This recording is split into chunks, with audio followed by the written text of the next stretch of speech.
How to buy now, pay later on Amazon. In order to figure it out, let's jump right into the video. Start by moving into your application Amazon. Enter your login credentials and make sure you are logged into your specific account.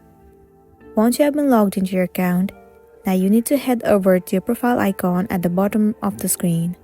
Once you're inside your profile, tap on Account at the top right. Now scroll all the way down to the bottom and you'll see the option of Payment. Tons of different options will be visible to you.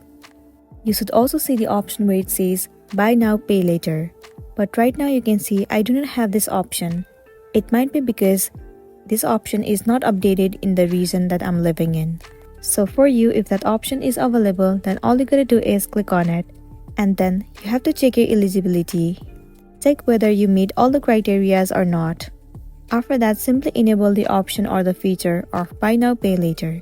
Once it has been enabled, you will be able to pay the amount between 30 days and then you'll be good to go.